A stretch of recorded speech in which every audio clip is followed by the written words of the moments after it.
السلام علیکم ناظرین۔ چین کے صدر نے اپنا سب سے بہترین مہرہ اور سب سے بہترین چوائس یعنی لیفٹیننٹ جنرل شو لنک کو میدان میں اتار دیا ہے اور ان کو ویسٹرن کمانڈ کے لیے گراؤنڈ فورسز کا کمانڈر تعینات کر دیا ہے۔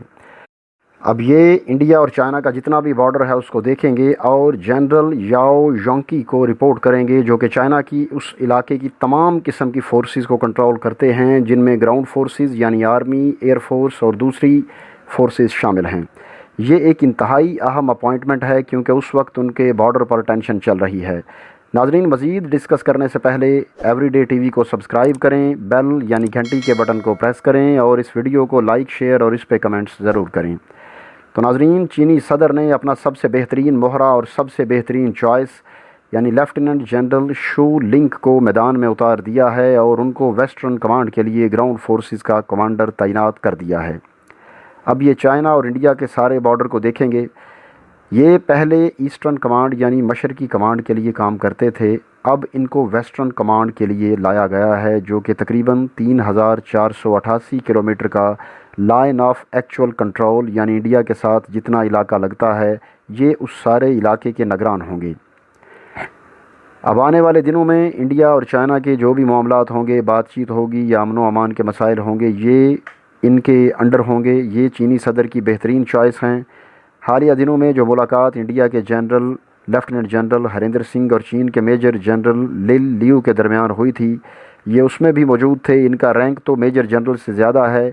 لیکن اس میٹنگ کو میجر جنرل ہی ہیڈ کر رہے تھے کیونکہ چین انڈیا کو نیچا دکھانا چاہ رہا تھا۔ اس لیے انڈین لیفٹیننٹ جنرل کے ساتھ مذاکرات کے لیے چین نے اپنے ایک میجر جنرل رینک کے آفیسر کو بھیجا، جو کہ لیفٹیننٹ جنرل سے چھوٹا رینک ہے،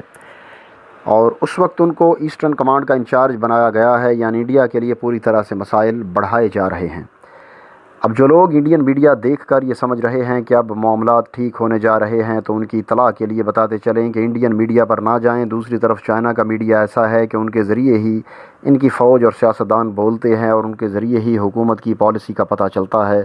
ورنہ چینی سیاستدان اور حکومتی اہلکار ہمارے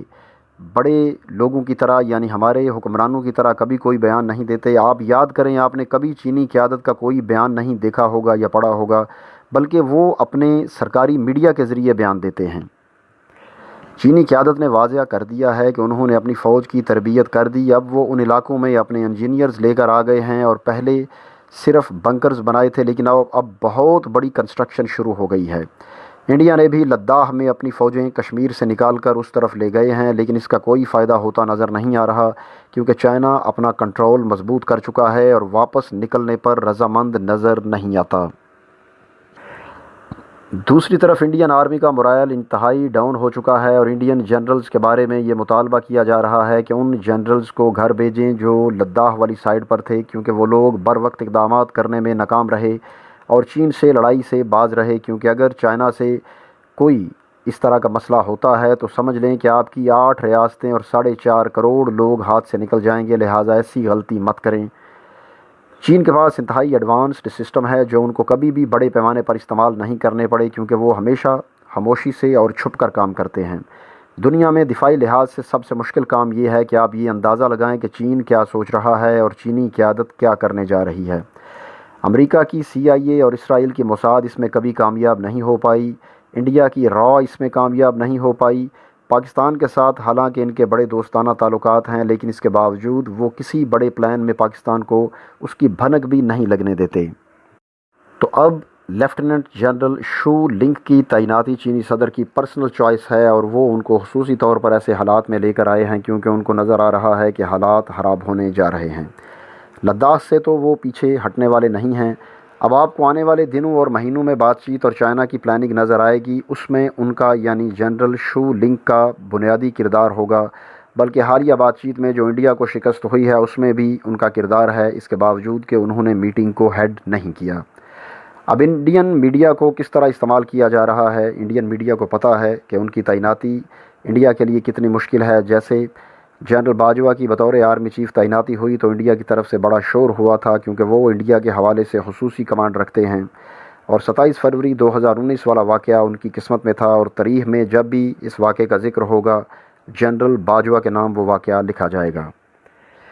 چینی فوج کے جنرلز امریکہ کے اندر مختلف پروگراموں میں حصہ لیتے ہیں، یعنی جس بڑے لیول پر جا کر انہوں نے امریکی جنرلز سے ملاقاتیں کرنی ہوں،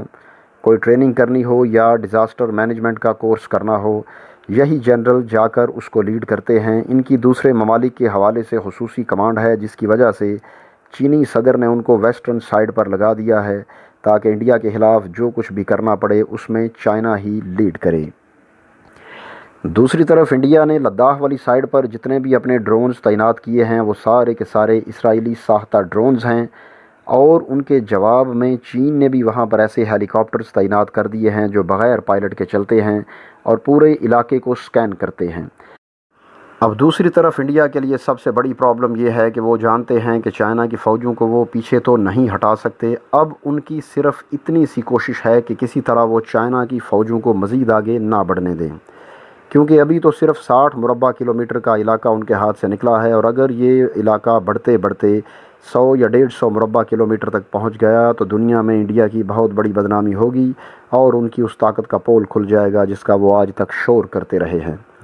دوستو، ایوری ڈے ٹی وی کو سبسکرائب کرنا نہ بھولیں، اس ویڈیو کو لائک کریں، شیئر کریں اور اس پہ کمنٹس کرنا نہ بھولیں۔ اگلی ویڈیو آنے تک کے لیے اجازت دیجیے۔ اللہ حافظ۔